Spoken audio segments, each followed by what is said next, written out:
Back to your channel that is inspire warriors. तो आज मैं आपके लिए लेके आई हूँ Jammu and Kashmir reorganisation act का पार्ट 2। ठीक है, पार्ट 1 में मैंने आपको पूरा बताया था कि Jammu and Kashmir reorganisation act से हम क्या स्टेट से यूटी बने थे। देखो मैं इतनी बार इसको रिवाइज कर चुकी हूँ ना, अब तक तो आपको टिप्स पे हो जाना चाहिए अगर आप मेरी वीडियोस फॉलो कर रहे हो। ठीक है, तो क्या बोला मैंने, Jammu and Kashmir reorganisation act 2019 से हम क्या बने थे, स्टेट से बने थे यूटी। हमारी 2 यूटीज में डिवाइड हुए थे, जम्मू और लद्दाख। ठीक है, उसके बाद मैंने आपको बताया था कि हमारे जम्मू एंड कश्मीर की स्टेट लेजिस्लेचर असेंबली है, लेकिन लद्दाख जो है वो सेंट्रली एडमिनिस्ट्रेड होगा। ठीक है, उसके बाद सबसे इंपॉर्टेंट चीज़ मैंने आपको बताई थी कि हमारे स्केड्यूल कितने हैं, हमारे 5 स्केड्यूल्स हैं। ठीक है, 14 पार्ट्स हैं और 103 सेक्शन है। देखो ये क्वेश्चन तीनों ही जो ये पॉइंट्स हैं, तीनों से ही क्वेश्चन बन सकता है। वो आपसे पूछ सकते हैं कि हमारे स्केड्यूल्स कितने हैं 5। ठीक है, हमारे पार्ट्स कितने हैं 14 और हमारी सेक्शंस कितनी है 103। देखो मुझे पर्सनली लगता है कि बहुत इंपॉर्टेंट है और इनसे क्वेश्चन बन सकता है। और आज मैं आपको क्या डिस्कस करूँगी आपके साथ, पहले हमारे जो लेफ्टिनेंट गवर्नर हैं, ठीक है, उनकी टर्म क्या है, उन्हें कोई अपॉइंट करता है। ठीक है, उनके पास पावर्स कौन कौन सी है, हमारे फर्स्ट लेफ्टिनेंट गवर्नर कौन थे, एट प्रेजेंट हमारे कौन है लेफ्टिनेंट गवर्नर के बारे में। ठीक है, तो पहले जब हम स्टेट थे, ठीक है, तब हमारे जो एग्जीक्यूटिव हेड हुआ करते थे वो कौन थे, गवर्नर थे। ठीक है, और जब हम यूटी बने हैं तो हमारे एग्जीक्यूटिव हेड, इनको एग्जीक्यूटिव हेड भी बोलते हैं। अगर आपको क्वेश्चन आए कि हमारे जो यूटी है ऑफ जम्मू एंड कश्मीर, उनके एग्जीक्यूटिव हेड कौन है, सीएम है, लेफ्टिनेंट गवर्नर है या प्रेसिडेंट है, तो आपको पता होना चाहिए कि हमारे एग्जीक्यूटिव हेड ऑफ यूटी जो है वो कौन है, लेफ्टिनेंट गवर्नर है। अगर हम बात करें अपॉइंटमेंट की कि हमारे जो लेफ्टिनेंट गवर्नर है उनको अपॉइंट कौन करता है, ठीक है, तो वो कौन करते हैं, प्रेसिडेंट ऑफ इंडिया। क्यों, क्योंकि हम क्या बन चुके हैं, यूटी। ठीक है, और यूटी क्या होता है, सेंटर के अंडर होती है। ठीक है, उसके बाद अगर हम टर्म की बात करें कि हमारे जो लेफ्टिनेंट गवर्नर है उनका टर्म को हम दूसरा वर्ड यूज करते हैं, वो टेन्योर यूज करते हैं। ठीक है, इसका क्या मतलब होता है कि कितने टाइम तक कि वो अपने ऑफिस में बने रहेंगे, तो वो कितना टाइम है, वो है 5 ईयर्स। ठीक है, 5 ईयर्स, या वो क्या करते हैं, जो अपना ऑफिस है, लेफ्टिनेंट गवर्नर का ऑफिस है, वो होल्ड करते हैं during the pleasure of president. देखो ये क्वेश्चन हर एक एग्जाम, मोस्टली हर एक एग्जाम में पूछा गया होता है। ठीक है, और इसलिए आप ध्यान से सुनना कि प्लेजर ऑफ प्रेसिडेंट का मतलब क्या होता है। इसका मतलब ये होता है कि प्रेसिडेंट के पास पावर है। ठीक है, प्रेसिडेंट के पास क्या है, पावर है कि वो क्या करेगा, लेफ्टिनेंट गवर्नर को रिमूव कर सकता है। ठीक है, अर्लियर किसके, अर्लियर देन 5 ईयर्स, या फिर एट टाइम्स उसका जो टेन्योर है या टर्म है उसको एक्सटेंड भी कर सकता है until he successor takes charges. Confuse नहीं होना, मैं एक बार फिर से आपको बता देती हूँ कि देखो अगर हम टर्म की बात करें कि लेफ्टिनेंट गवर्नर की टर्म कितनी होती है, वो कितने टाइम तक अपने ऑफिस में रहते हैं, तो वो है 5 साल तक। लेकिन वो क्या करते हैं, अपने जो ऑफिस होल्ड करते हैं वो during the pleasure of president hold करते हैं। कि इसका क्या मतलब है कि अगर प्रेसिडेंट चाहे तो वो क्या करेगा, उनको कभी भी अपने ऑफिस से हटा सकता है। ठीक है, या उनके जो 5 साल से पहले भी हटा सकता है, और चाहे तो 5 साल के बाद तक उनको बने रहने की इजाज़त दे सकता है, जब तक कि दूसरा लेफ्टिनेंट गवर्नर अपने ऑफिस में ना आ जाए। ठीक है, ये चीज़ आप ध्यान में रखना कि जो ऑफिस होल्ड करते हैं वो during the pleasure of president भी होल्ड करते हैं। इससे अगर वो 2 क्वेश्चन आपसे बन सकते हैं। पहला वो पूछेंगे कि उनका टर्म कितना होता है, तो 5 ईयर्स। ठीक है, और दूसरा अगर वो पूछेंगे कि क्या वो अपना टर्म प्लेजर ऑफ प्रेसिडेंट के हाथ में हैंडल करते हैं या उनके प्लेजर में अपना जो ऑफिस है वो होल्ड करते हैं, तो दोनों ही सही होंगे। आपको ऑब्जेक्टिव को देख के टिक करना है। ठीक है, अब अगर हम बात करें कि हमारे जो लेफ्टिनेंट गवर्नर हैं उनको पावर्स क्या क्या दी गई हैं, तो पहले जो हमारे जो लेफ्टिनेंट गवर्नर होते हैं, ठीक है, वो कोई भी जो एक्ट करते हैं, ठीक है, वो क्या करते हैं, with the aid and advice of council of ministers.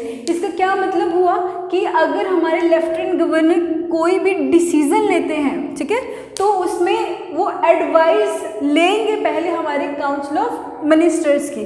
जैसे कि आपको पता ही है कि हमारे जम्मू एंड कश्मीर की जो लेजिस्लेटिव असेंबली है वो क्या है, वो यूनिकैमरल है। यूनिकैमरल में क्या मतलब होता है, देखो पॉलिटी में एक वर्ड होता है यूनिकैमरल और बाईकैमरल।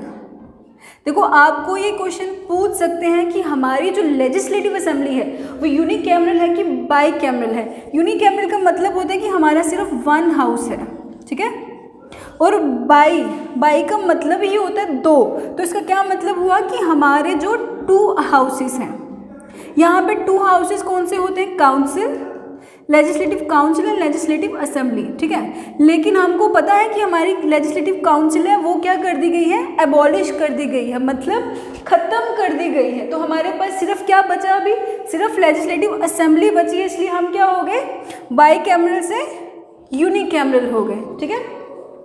तो उसके बाद जो हमारी ऑल इंडिया सर्विसेज हैं, ठीक है, जैसे IAS IPS और हमारे जो एंटी करप्शन ब्यूरो है, ठीक है, वो किसके कंट्रोल में रहेगी, वो रहेगी हमारे सेंटर के कंट्रोल में, ठीक है।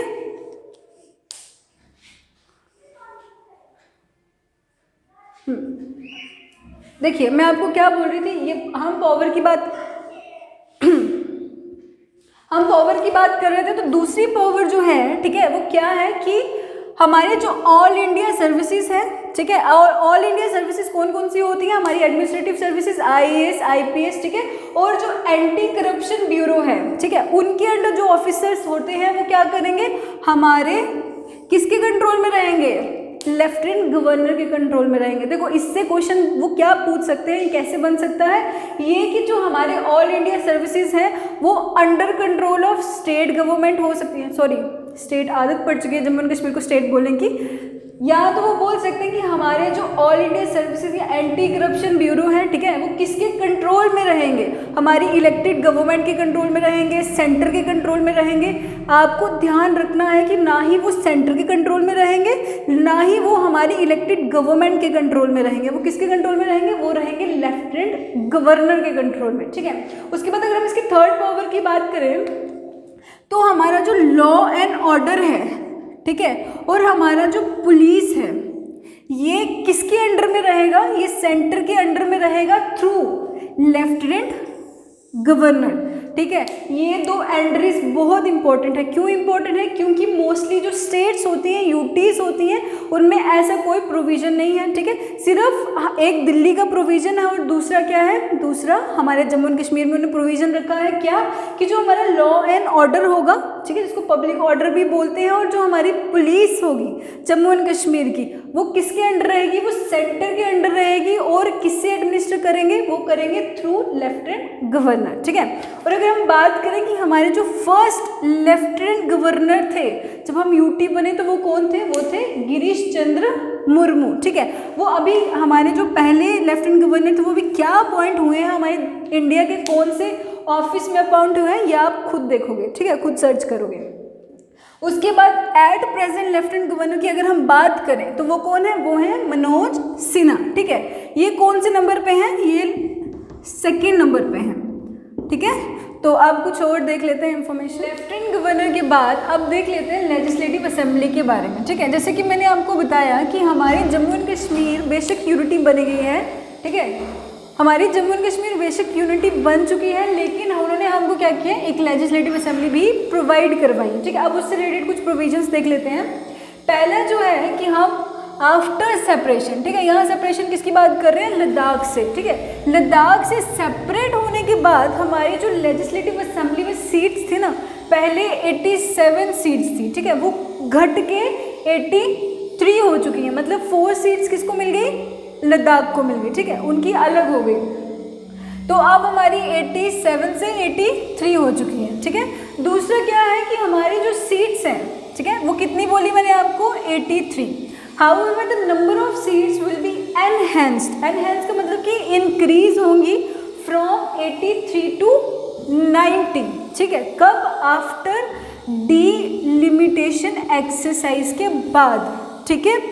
हम क्या करेंगे, जो सेंटर है वो एक डीलिमिटेशन एक्सरसाइज, इसमें क्या होता है कि हमारी जो कॉन्स्टिट्यूएंसीज होती हैं, ठीक है, उनको बढ़ाया या कम किया जाता है। अब क्योंकि हम लद्दाख से अलग हो चुके हैं, इसका मतलब क्या हुआ कि हमारी फिर से कॉन्स्टिट्यूएंसीज बनने की ज़रूरत है, इसलिए वो क्या करेंगे, एक डीलिमिटेशन कमीशन बिठाएंगे, ठीक है। वो कमीशन क्या करेगी, हमारी जो लेजिस्लेटिव असेंबली की सीट्स हैं वो 83 से इंक्रीज करके कितना कर देगी, 90, ठीक है।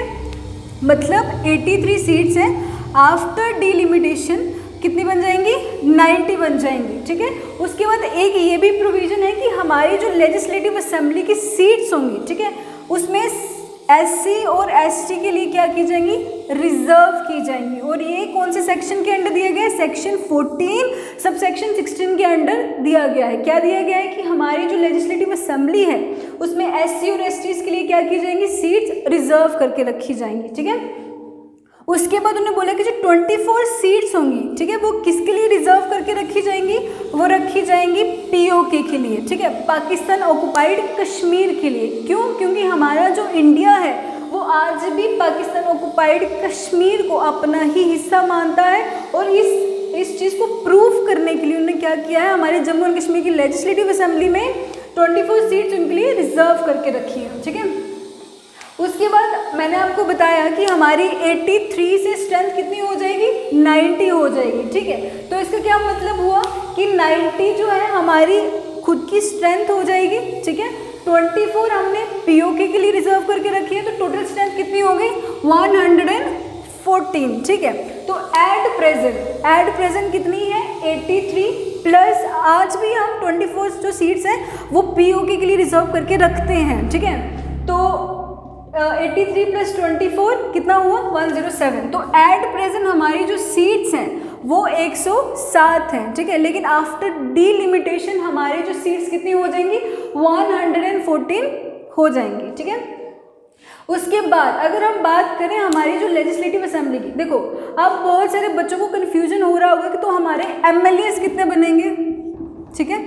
हमारे MLAs 90 ही बनेंगे। क्यों? क्योंकि हमने जो 24 सीट्स रखी है ना, ये ऑफिशियली वैकेंट रखी है। मतलब इसका मतलब ये है कि हमारे जो MLAs हैं वो इन 24 सीट्स में इलेक्शंस नहीं लड़ सकते। क्यों नहीं लड़ सकते? क्योंकि हमने पाकिस्तान ऑक्युपाइड कश्मीर के लिए रखी है। अब वहाँ के लोग तो यहाँ पे आ नहीं सकते क्योंकि वो पाकिस्तान अपना हिस्सा बोलता है, तो उनके लिए हमने 24 सीट्स अलग से खाली करके रखी है। हमारे जो MLAs होंगे जम्मू एंड कश्मीर के, वो इन 24 सीट्स पे इलेक्शंस नहीं लड़ पाएंगे, ठीक है। वो कितने सीट्स के लिए लड़ेंगे? वो सिर्फ 90 सीट्स के लिए अपनी इलेक्शन कंटेस्ट करेंगे, ठीक है। तो यहाँ पे क्या हुआ, ये जो 90 है ये आफ्टर मैंने बताया डीलिमिटेशन, एट प्रेजेंट कितनी है 83, ठीक है। तो 83 सीट्स के लिए हमारे जो लेजिस्लेटिव मेंबर्स हैं वो इलेक्शंस कंटेस्ट करेंगे, ठीक है। और कौन सी? Direct elections. अब इलेक्शंस कितनी तरह से कंटेस्ट की जाती है, एक तो डायरेक्ट होती है, एक इनडायरेक्ट होती है, ठीक है। डायरेक्ट इलेक्शंस कौन सी इलेक्शंस होती हैं? जिनमें लोग पार्टिसिपेट करते हैं, जैसे हम पार्टिसिपेट करते हैं, हम वोट करते हैं, ठीक है, अपने MLA को चुनते हैं। अब इनडायरेक्ट इलेक्शंस कौन सी होती हैं? फॉर एग्जांपल जो MLA होते हैं वो MPs को चुनते हैं, ठीक है। उनमें लोगों का कोई से नहीं होता है, MLAs खुद MPs को चुनते हैं। ये होती है इनडायरेक्ट इलेक्शन। और जो हम वोट करके MLAs को चुनते हैं ये होती है डायरेक्ट इलेक्शंस, ठीक है। उसके बाद अगर हम लेजिस्लेटिव असेंबली की पावर्स की बात करें कि हमारी जो UT है ऑफ जम्मू एंड कश्मीर, उसकी जो लेजिस्लेटिव असेंबली है उसको क्या क्या पावर्स दी गई हैं, तो हमको स्टेट लिस्ट के अंडर और कंकरेंट लिस्ट के अंडर, ठीक है, जितने भी मैटर्स आते हैं उनमें हमारी जो लेजिस्लेटिव असेंबली है उसको पावर है कि वो क्या कर सकती है, लॉ बना सकती है। देखिए अब कंफ्यूज नहीं होइएगा, मैं आपको यहाँ लिख के बताती हूँ कि हमारा जो इंडियन कॉन्स्टिट्यूशन है, ठीक है, हमारा जो इंडियन कॉन्स्टिट्यूशन है उसका जो शेड्यूल 7 है वो क्या बोलता है, उसके अंडर, ठीक है, 3 लिस्ट हैं। कौन कौन सी लिस्ट है? एक है स्टेट लिस्ट, एक है यूनियन लिस्ट और एक है कंकरेंट लिस्ट, ठीक है। अब ये जो स्टेट लिस्ट है ना, इसमें सिर्फ स्टेट लॉ बना सकती है, ठीक है। यूनियन का इसमें कोई से नहीं होता, सेंट्रल गवर्नमेंट का इसका कोई से नहीं होता, हालांकि ये थोड़ा थ्योरेटिकली है लेकिन फिर भी सेंटर का कोई से नहीं होता। स्टेट लिस्ट में सिर्फ स्टेट लॉ बनाती है, यूनियन लिस्ट में सिर्फ सेंट्रल लॉ बनाती है। और ये जो कंकरेंट लिस्ट होती है ना, इस पे सेंटर और स्टेट, ठीक है, दोनों लॉ बना सकती है। और हमारी जो लेजिस्लेटिव असेंबली उसको क्या क्या पावर मिली हुई है कि वो स्टेट लिस्ट में भी लॉ बना सकती है और कंकरेंट लिस्ट में जो मैटर्स दिए हैं उन पे भी लॉ बना सकती है। लेकिन, ठीक है, और कहीं पे भी जब लेकिन आ जाए ना, या किसी भी प्रोविजन में एक्सेप्शन हो, तो वो बहुत इंपॉर्टेंट हो जाती है और उनसे बहुत क्वेश्चन बनते हैं। क्यों?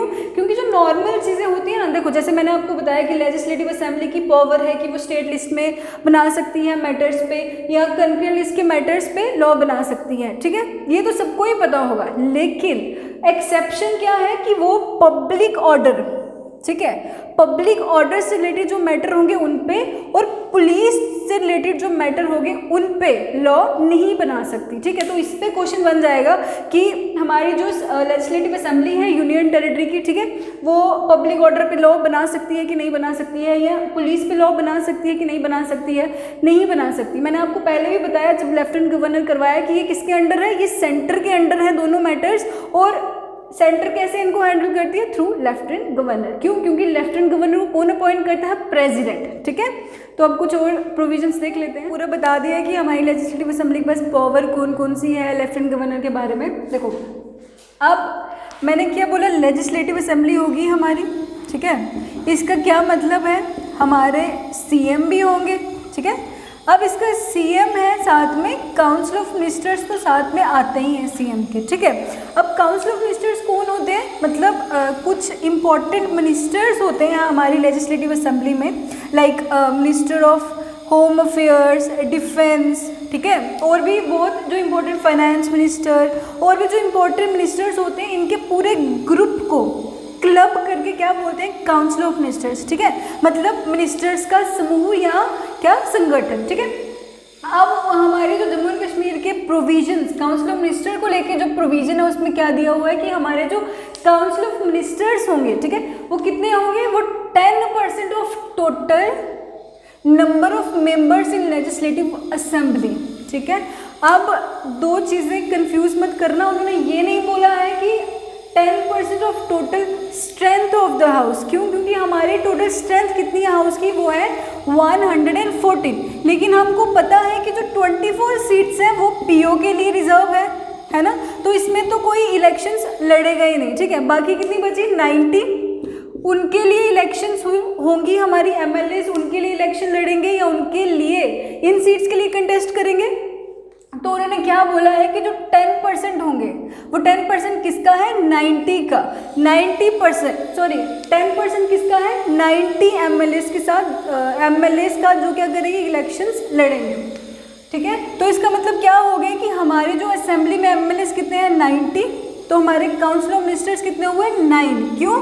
क्योंकि 90 का 10% कितना हुआ? 9, ठीक है। और ये चीज़ की कौन सी सेक्शन के अंडर दी गई है? ये दी गई है सेक्शन 53 के तहत। उसके बाद अगर हम सेक्शन 57 की बात करें, सेक्शन 57 के अंडर क्या दिया गया है कि हमारी जो लेजिस्लेटिव काउंसिल है उसको क्या कर दिया गया है? एबॉलिश का मतलब उसको ख़त्म कर दिया गया है कि अब भी हमारी जो लेजिस्लेटिव काउंसिल है वो नहीं है, ठीक है। अब कुछ इम्पोर्टेंट फैक्ट्स देख लेते हैं लेजिस्लेटिव असेंबली से रिलेटेड। अगर हम बात करें हमारे जो फर्स्ट सीएम थे वो कौन थे? वो थे गुलाम मोहम्मद सद्दिक, ठीक है। अगर हम लास्ट सीएम की बात करें तो वो कौन थी? महबूबा मुफ्ती, ठीक है। ये फर्स्ट सीएम और लास्ट सीएम किससे ध्यान में रखे हैं? ये है जब हम स्टेट थे। उसके बाद अगर हम फर्स्ट वुमेन सीएम की बात करें तो वो कौन है? महबूबा मुफ्ती। अगर हम इस time at present chief secretary की बात करें, इनको जानना भी बहुत ज़रूरी है क्योंकि एट प्रेजेंट हमारी कोई इलेक्शंस नहीं हुई है, हमारे ना ही सीएम इलेक्ट हुए हैं, ना ही काउंसिल ऑफ मिनिस्टर्स इलेक्ट हुए हैं। तो इस टाइम पे सारा जो मेजर वर्क है, मेजर चंक ऑफ वर्क है, वो कौन देख रहे हैं? चीफ सेक्रेटरी, ठीक है। तो इसलिए इनको भी जानना जरूरी हो जाता है। वो कौन है? वीवी सुब्रमण्यम, ठीक है। उसके बाद अगर लोकसभा की सीट्स की बात करें कि जब हम यूटी बने हैं तो हमारी लोकसभा की सीट्स कितनी अलॉट की गई हैं हमें? वो की गई है 5। और राज्यसभा की कितनी सीट दी गई है हमें? वो दी गई है 4 सीट्स। देखो जो सीट्स होती है ना लोकसभा और राज्यसभा में, ठीक है, वो पॉपुलेशन के हिसाब से दी जाती हैं। उसके बाद अगर हम बात करें कि हमारी जो लेजिस्लेटिव असेंबली है उसका नेचर क्या है, मैंने आपको पहले भी बताया कि हमारी यूनिकैमरल है, ठीक है। यूनिकैमरल का क्या मतलब होता है? सिर्फ हमारा एक हाउस है। क्यों? क्योंकि हमारी जो लेजिस्लेटिव काउंसिल थी वो तो एबॉलिश हो गई सेक्शन 57 के तहत, तो इसलिए हमारा एक ही हाउस बचा है, कौन सा? Legislative assembly. उसके बाद हमारी जो लेजिस्लेटिव असेंबली होगी, ठीक है, वो कौन से आर्टिकल के तहत एडमिनिस्टर होगी? तो वो है आर्टिकल 39A, ठीक है। तो मैंने क्या क्या पढ़ाया? मैंने आपको पढ़ाया कि हमारे जो काउंसिल ऑफ मिनिस्टर्स हैं वो कितने % होने चाहिए? वो 10% होने चाहिए हमारे टोटल MLAs की काउंटिंग में, ठीक है। उसके बाद हमारी जो लेजिस्लेटिव काउंसिल है, ठीक है, वो सेक्शन 57 के तहत एबॉलिश की गई है। उसके बाद फर्स्ट CM जो गुलाम मोहम्मद सद्दिक, उसके बाद हमारी लास्ट CM जो थी वो Mehbooba Mufti, first women CM हमारी महबूबा मुफ्ती ही रही हैं, ठीक है। उसके बाद चीफ सेक्रेटरी जो है वीवी सुब्रमण्यम। उसके बाद लोकसभा की सीट्स 5, राज्यसभा की सीट्स 4, और हमारा जो नेचर ऑफ लेजिस्लेचर वो क्या है? यूनिकैमरल, मतलब 1 हाउस। और उसके बाद हम कौन से आर्टिकल के अंडर एडमिनिस्टर होते हैं? तो वो होते हैं article 239A of Indian constitution. तो आज की क्लास में बस इतना ही। Thank you.